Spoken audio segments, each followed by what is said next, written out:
மாத்தி மாத்தி அமைச்சர். சரி பரவாயில்ல, திராவிட ஆட்சியில வாழும் போதுதான் நரகம்னா செத்தாலும் ஒருத்தனுக்கு நிம்மதி இல்லையா? அண்ணாமலை சுடுகாட்டை போய் நான் போய் பார்த்துட்டு வந்தேன். ஒரு மனுஷன் பிறப்புக்கு 10 பேர் தானே வருவாங்க, இறப்புக்கு எத்தனை பேர் வருவாங்க? ஊரே வரும். ஒரு மனுஷன் செத்துமே நிம்மதி இல்லை இந்த திராவிட ஆட்சியில. வெயில் காலம் இது, பொழந்தடிக்குது வெயில். போய் நல்லடக்கம் பண்ண போறேன், என் தோழனோட பெரியப்பா இறந்துட்டாங்கன்னு நல்லடக்கம் பண்ண போறோம். தோண்டின 2 அடியில தண்ணி, அந்த தண்ணிக்குள்ள நல்லடக்கம் பண்ணிட்டு வரோம். வாழ்ந்த மனுஷன் அவ்வளோ எங்கேயாவது இருக்குமா? இந்த பாவத்தை எங்கேயா கொட்டிப்பீங்க?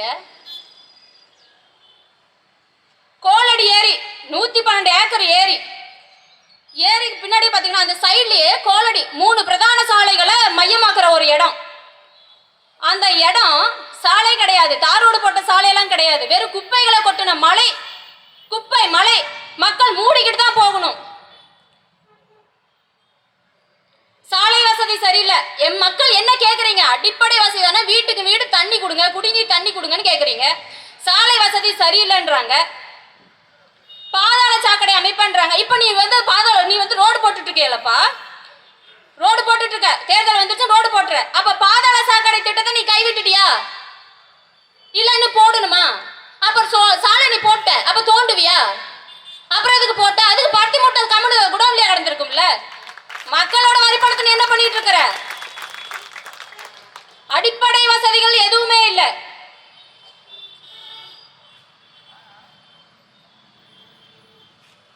கிட்டத்தட்ட 7 லட்சம் பேர் நம்ம ஆவடி தொகுதியில் இருக்கோம். 4 லட்சம் பேர் ஓட்டர்ஸ் மட்டுமே. ஆனா இவ்வளோ பெரிய தொகுதியில அரசு கலை கல்லூரி இல்லைங்க, மைதானம், விளையாட்டு மைதானம் இல்லை. நம்ம ஆளுங்க சாதி சமூக இனம் மதம் எல்லாத்தையும் மறந்துட்டு ஒன்னா இருக்கிறது எங்க? பிளே கிரவுண்ட்ல. அமைச்சரையா என்னன்னு சொல்லிட்டுங்க வந்தாருன்னு தெரியுங்களா உங்களுக்கு? ஞாபகப்படுத்துறேன். விளையாட்டு மைதானம் அமைச்சு கொடுப்பேன்னு வந்தாரு, அமைச்சு கொடுத்தாரா? மீண்டும் அதே பொய்யான வாக்குறுதியை கொடுப்பாங்க. ஆவடியில ஒரு பெண் வேட்பாளரா நான் நிக்கிறேன். 65 ஆண்டு கால திராவிட ஆட்சி எனக்கு நிகரா ஒரு பெண் வேட்பாளரை நிறுத்துமா? வா வீட்டு பொண்ணு யாராவது நிறுத்தி விட்டு போ, நிறுத்துவியா? உங்களுக்கு ஒண்ணு தெரியுமா? குளோபல் ஜெண்டர் கேப் இண்டெக்ஸ், உலக பாலின இடைவெளி அறிக்கை சொல்லுது. நான் சில இடங்களை பதிவு பண்ணியிருக்கேன். 4 விஷயம் ஆணும் பெண்ணும் சமமா இருக்கணும். Education, economics, politics, health. இந்த 4 ஆணும் பெண்ணும் சமமா இருக்குன்னு சொல்லுது, சமமா இருக்கணும்னு சொல்லுது.